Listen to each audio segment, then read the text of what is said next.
Welcome back. If you've just joined us, you're watching Business Morning on Channels Television, and we're looking at the Private Companies Conversion and Listing Bill currently before the National Assembly.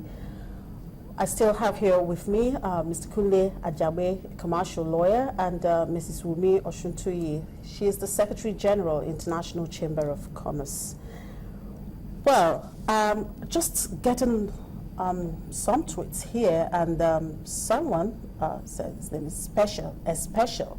He doesn't seem to understand how this bill works against FDI. And he's saying I should ask you, actually, how does it work against, even though Mrs. Bumi have tried to, explain that. Okay.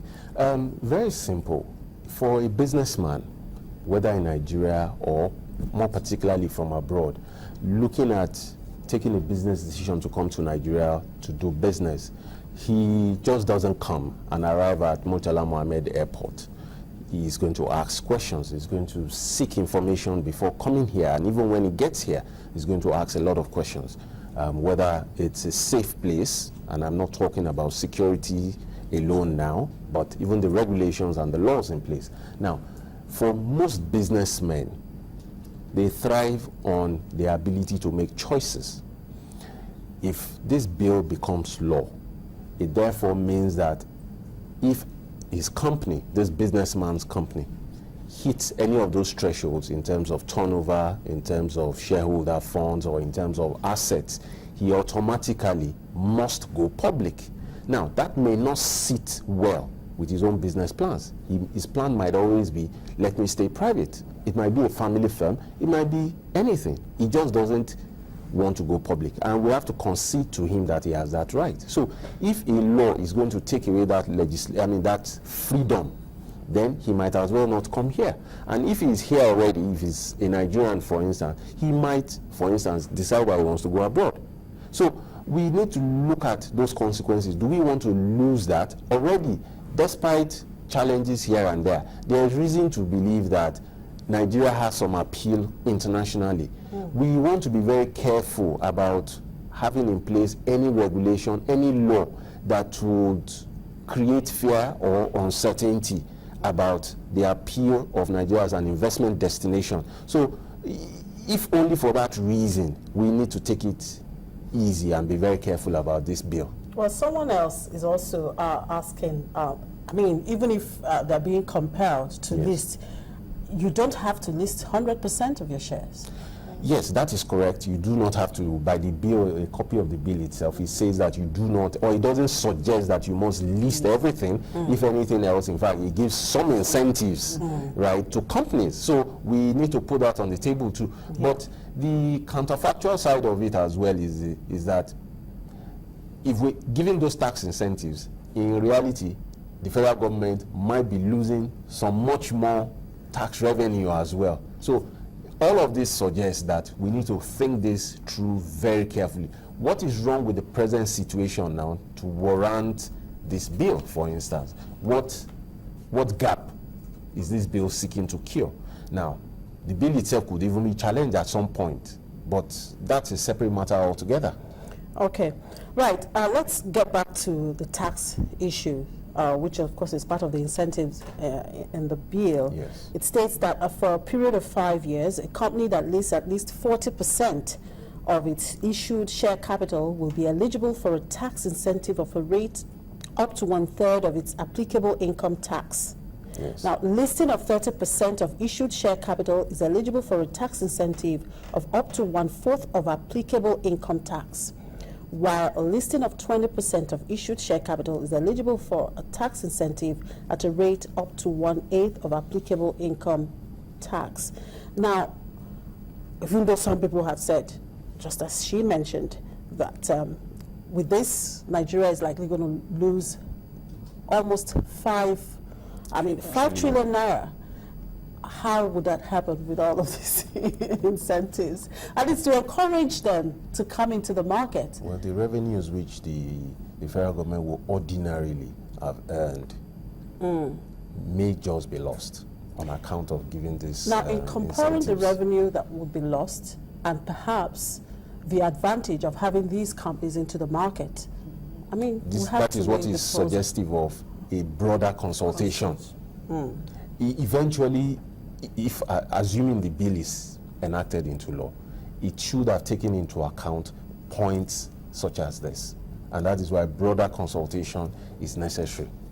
We also should not lose the fact that we want to be exceptional on some grounds.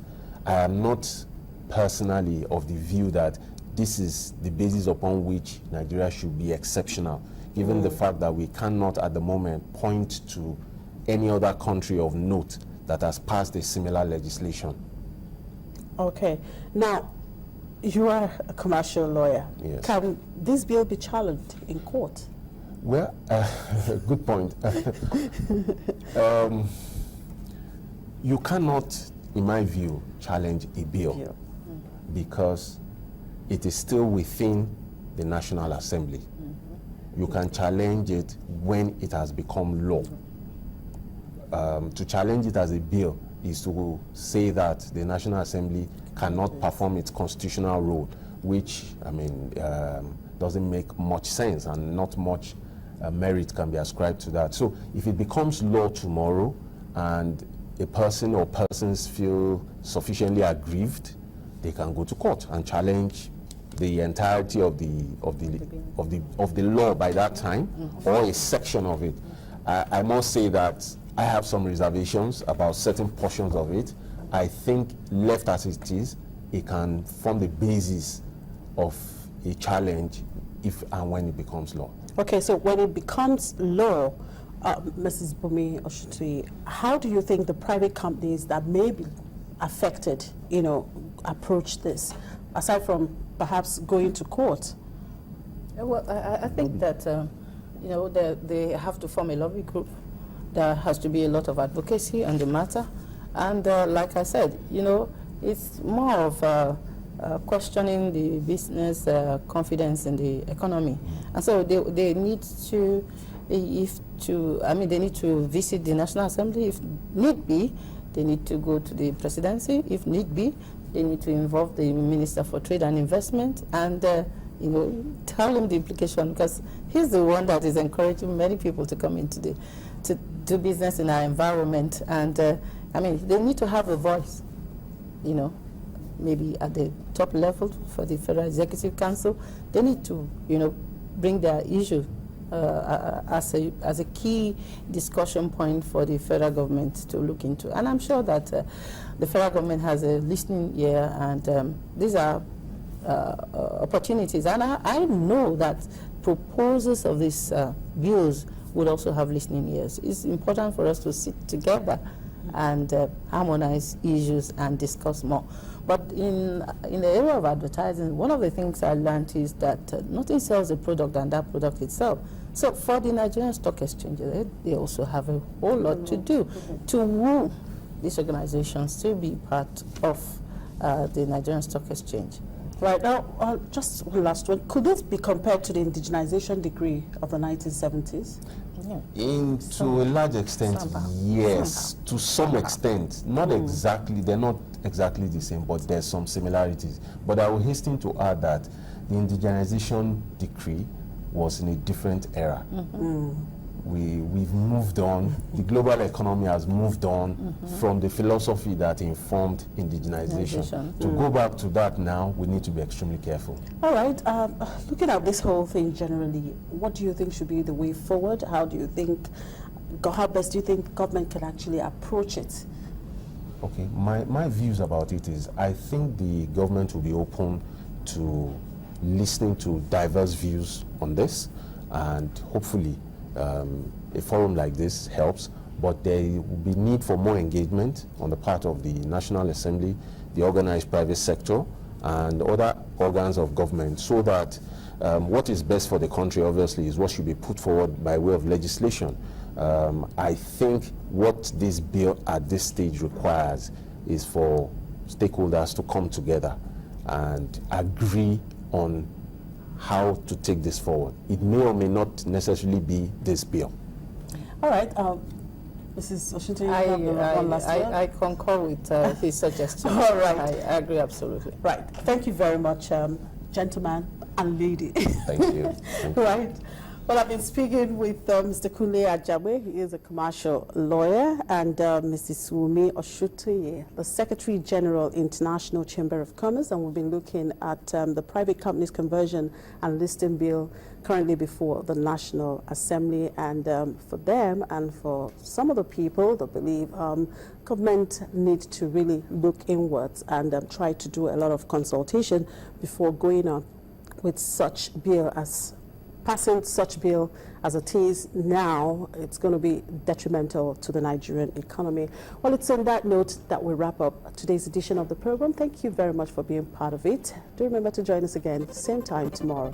I'm Chimezi Obi. Have a good day.